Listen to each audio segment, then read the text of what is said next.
Have you heard of ONLYFANS? Boland has 6 for 5. What's wrong with the white socks? And that's some of that beef. This ball has To land on the same car. Dave Smith has picked up a wicket. The stump moved in its mooring is. Stokes are going to make 600 here with that amount of luck. That is remarkable. Here we go. First ball of the Ashes series. Day 1 in Brisbane. And Starkey's got the brand new Kookaburra. Alex Carey on debut. Rory Burns to face. Listen to the noise.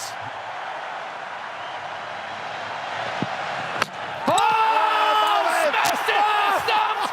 Knocked him over first ball! Trot Burns! What a start that is! The castle's over! We have gone nuts. What the hell?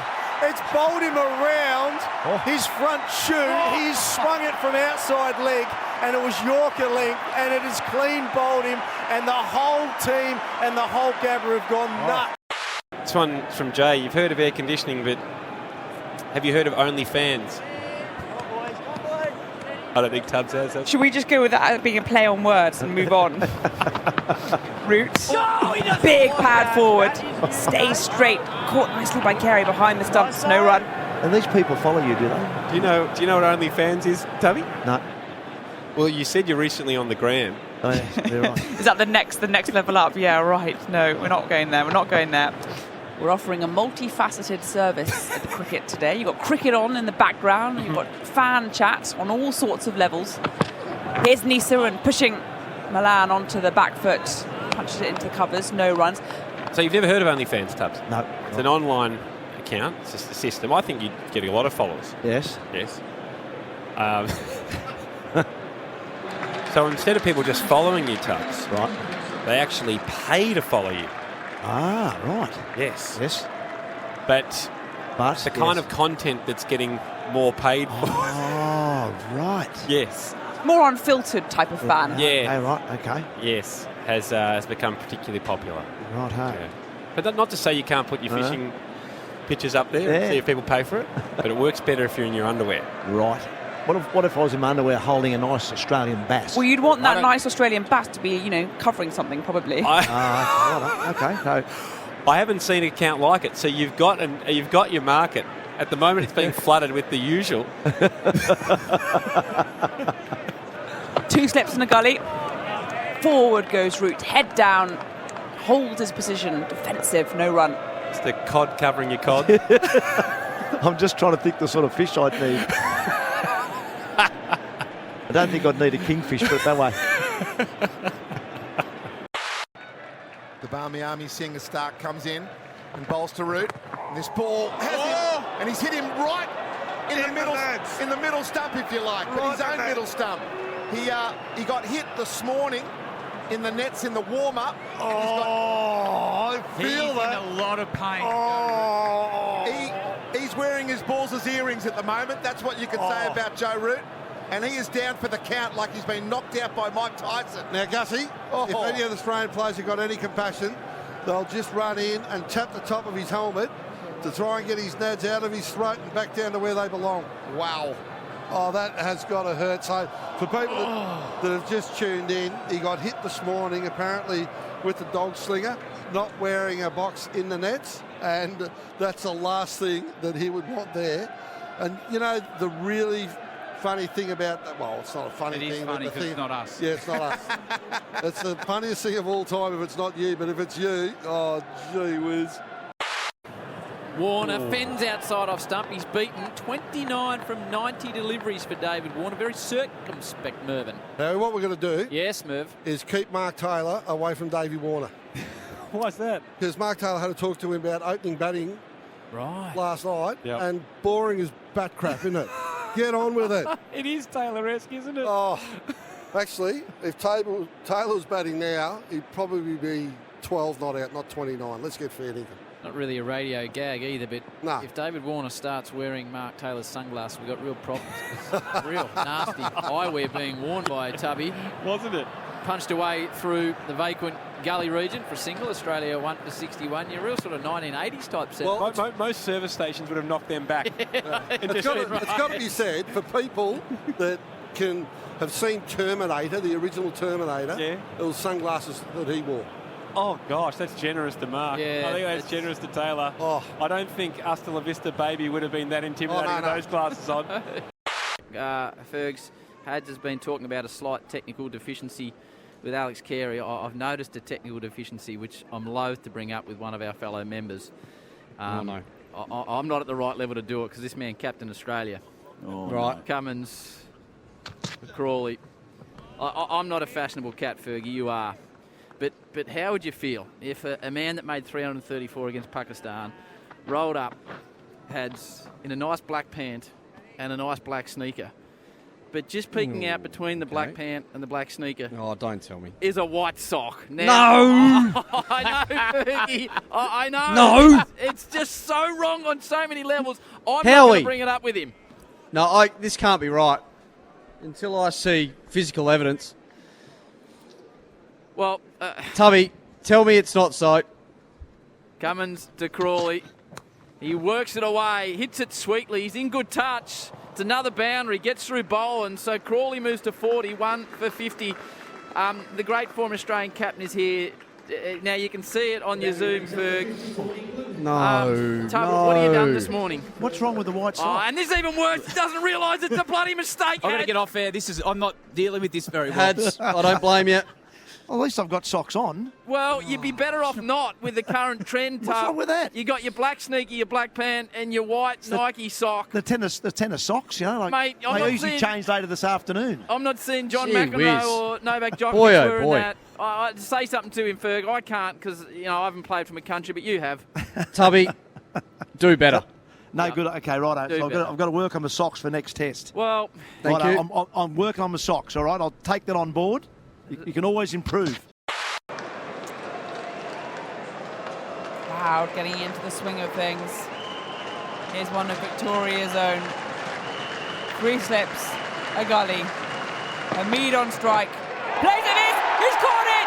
He's outside edged it! And Hamid, he may not have fallen for a duck, but once more, he departs on single figures. And that is Australia's third. Might well have another night watchman padded up. Boland. And he's bowled him! Top him off! Jack Leach departs. Boland has 2 in the over. England are 4 wickets down. There's 22 on the board. And Brad Hodge called it. One nice marksman will have to depart for another. Because this has gone from bad to worse for England. Cheering Scotty Boland into the crease here. Gets the edge. In fact, it might have hit the pad first. If it has, it's all over. Yeah! He's out. Again, the long delay. But Wilson puts up the finger. And Scott Boland just won't be denied. Let's see what Boland can do now. Into the England captain. He's driving. He's nicking. And he's been caught. Warner's caught him. Boland gets another. And the England captain is on his bike. Gus, I've got to say, we're on the way to the Emerald Hotel. We'll be there by 1 o'clock. Vodka's still on. Chicken parmesan, Scotty Boland, beautiful bowling. Ball that pitched around off stump. Root's gone for the drive outside edge, and Davey Warner takes a comfortable catch at first slip. Absolutely unbelievable scenes here. Boland is on fire. Get Scotty Boland. 4 for 5 off 3 overs. The MCG crowd up on their feet as he comes in and bowls to Mark Wood. And he's got him! He's got him caught and bowled! Wood pops it straight back to him! Boland takes the catch on debut! Boland's got 5! He's got 5 for 5! Mate, that is outrageous. Just Mark Wood punched the foolish ball back. Scotty Boland takes the return catch, and he's got 5 for on debut. 5 for 5, lads! Fire. Anaconda stat, Ethan? Scott Boland, 19 deliveries, 5 wickets, the joint fastest 5-wicket haul in Test history with Stuart Broad at Trent Bridge in 2015. Wow. Who did they play there at Trent Bridge? In he comes, Boland, bowls and nicks, and he's gone! See you later! Oh, Robinson on your bike! And Boland has 6 for 5 off 20 deliveries!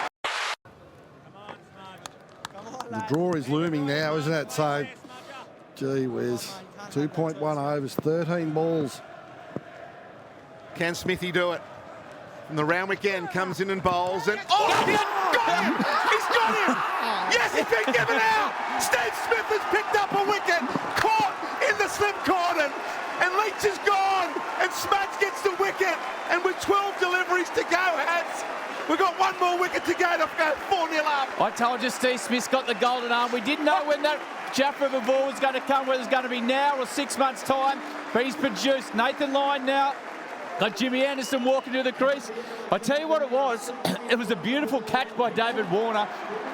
And Steve Smith, he mightn't have got as many runs as he liked here at the SCG, but he's still putting on a show. Hey, I've got a question. How did you react when the 12th man got you? Because you got them all. Here comes Wokes. 5th ball of the over, and Labuschagne lets that run off the face of the bat, but again, no run. Like all of us, I think, you didn't mind it. If anyone's taking the mickey out of you or imitating you, it's very flattering, really. It means that you're doing something that it has got their attention, and so really it's just advertising. And you look at Tony Gregg and Bill Laurie, they loved it because it got their brand out there. That's what it did. Those 12th man tapes, though, and Gregg in particular, Tony Gregg loved them. Root flatter and turned around the corner again, just picked off easily by Smith for one. Yeah, his last one I think was called Bone. Yes. And I remember when it came out, I was with Greggy at the time, and he rang Billy Birmingham straight up, the 12th man, and said, Billy, we've got to get that Bone, mate. You're going to send me a couple of copies and I'll take them to the commentary box. Root again angling down the leg side, again milked for a single. They're going to give Labuschagne this 100 easily. He's to 93 now. Yeah, so we've got a couple of these copies of the CD sent over to Perth, and Greggy went out and bought himself what do you call it, ghetto blaster. Here comes Root. Tosses that one up and clipped on the leg side, but straight to mid-wicket. And so we took it into the commentary box at Perth, and Richie wasn't a huge fan of the Billy Birmingham stuff, so we had to try and hide it from Richie. 5th ball of the over. Again, has Smith tucking it behind square for yet another easy single. Yeah, so we duck out, we find this little room where Richie can't see us, we put it all on so we can listen to it, we're laughing, but we couldn't laugh that loud that Richie or something might have heard us. Bowled him! Stokes with the answer. Castles David Warner. No reaction from Stokes. Warner looks around thinking, how on earth has that bowled me? And Australia lose their 2nd wicket. Wow, it just didn't take him long to get into this. Stokes with that first delivery that he bowled to Warner did swing in a fraction, and that one definitely did as well. It was maybe a little bit of swing or some seam, and it's gone straight through David Warner. I think they're checking the no ball here, are they? Well, this would be a moment and a half. Here we go. Oh, no. Oh, he's over.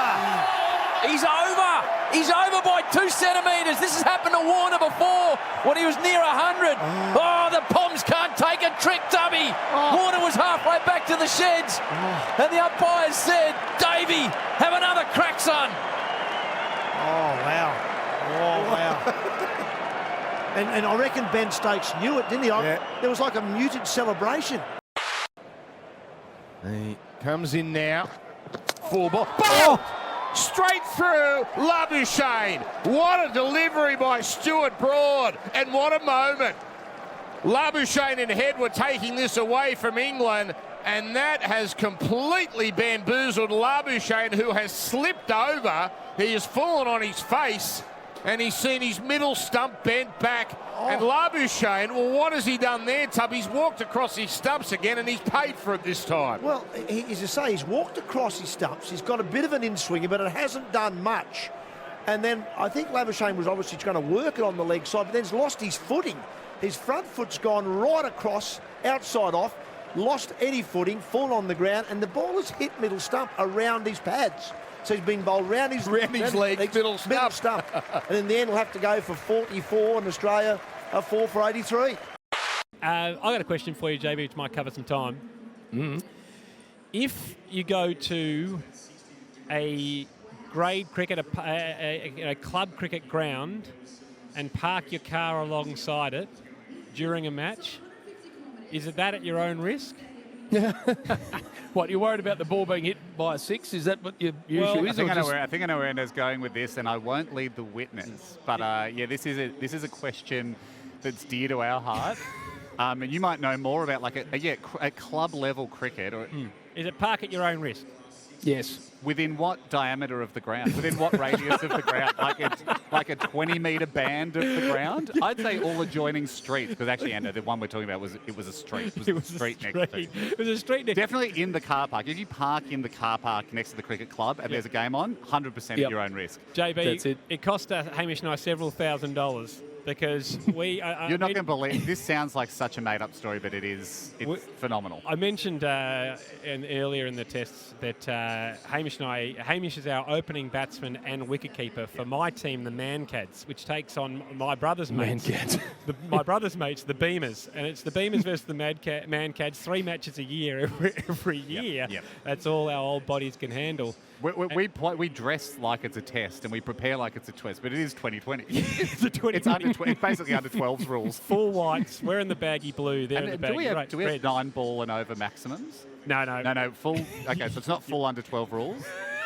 You've got to bowl 6 legal balls. But you're allowed 1 international player each. And in this particular year, my brother had recruited Peter Hanscom, who was playing bloody well for Australia at the time.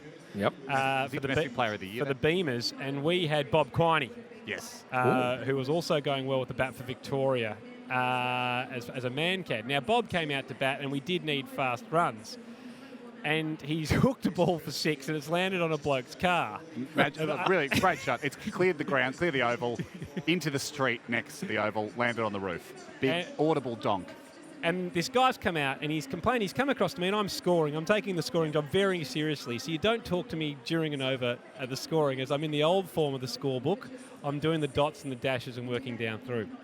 He's having an argument with me. I said, mate, if you park next to a cricket club and a cricket game, you know a game's on, that's your own fault. Can't buy a house next to the airport and complain about the plane noise. So the argument takes about 3 or 4 balls, and he walks off in a huff at the exact time as Bobby Quiney again plays the hook shot, and it's going far short of going out of the ground.